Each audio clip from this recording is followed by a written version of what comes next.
Hi guys, welcome back to the channel. So the Paralympics are due to start the 28th of August in Paris, and these games are a prime example of the importance of categories, or the importance of a separate game based on people who have particular needs. And now a trans-identified male is expected to compete at the Paralympics in athletics. And here we have a clear example of the IOC's policy in action. As we know, they're all for it.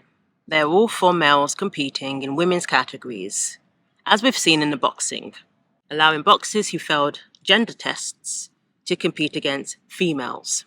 In Tokyo 2020, there was a trans-identified male who competed in the weightlifting. So this is nothing new. And now there's a 50-year-old male athlete competing in the women's category, a male athlete who took the place of a female.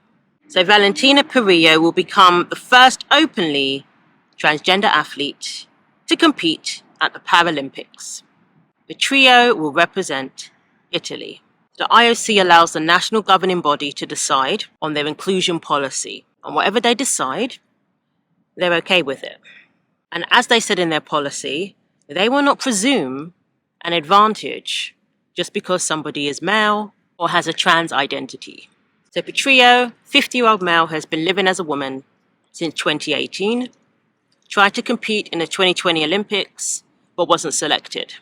Well, this person won 2 bronze medals at the World Para-Athletics Championships.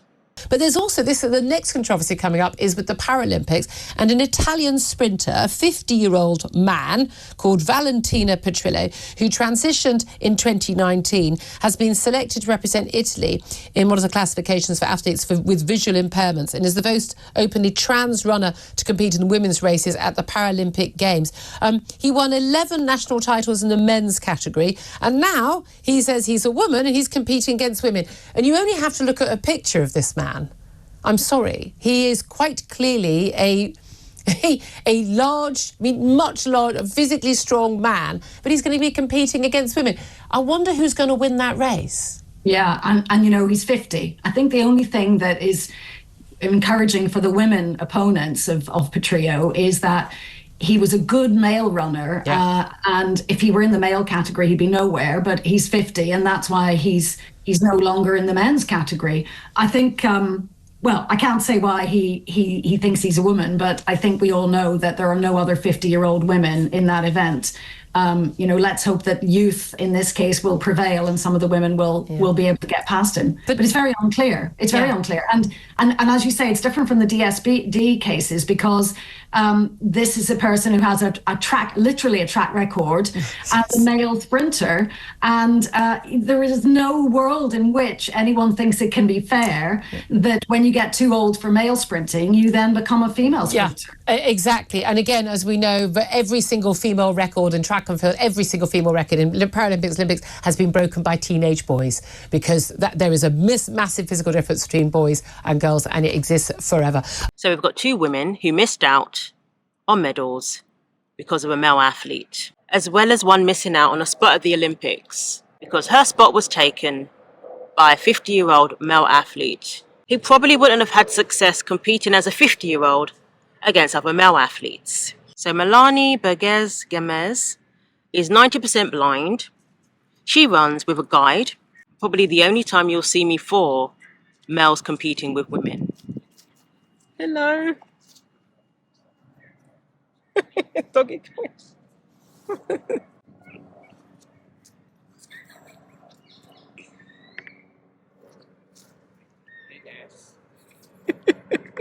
So Milani has missed out on a spot at the Olympics because of a male claiming to be a woman. And who's going to get all the praise and attention simply for showing up? The male athlete. Who's going to get rewarded for competing in a category that they don't belong in, simply because this person identifies as trans? This person is going to get rewarded for essentially performing at a lower standard. Meanwhile, the needs of the female athletes are ignored, and their sports and spaces are infringed upon. So the president of the IPC, Andrew Parsons, defended the decision with something that makes no sense whatsoever. This is what Andrew said. So for the moment, World Para Athletic rules allow her to compete, so she will be welcome as any other athlete. I think it is fair that we treat trans athletes respectfully, but I do think science should give us the answer, because we also want to be fair with the other athletes in the field of play. And that's the issue. You can't do both. You can't do both, and they know it. It is a very difficult question, and science hopefully will be able to give us the answer. And what I would like to see in the future is that the whole of sport has a united position on it. Nothing but gaslighting, nothing but disingenuous drivel. Science is clear and has been clear from the very beginning, from the very existence of sports. Ironically, it was in Paris when women first joined the Olympics in 1900. 22 women were able to compete in 5 sports. And did they compete against men?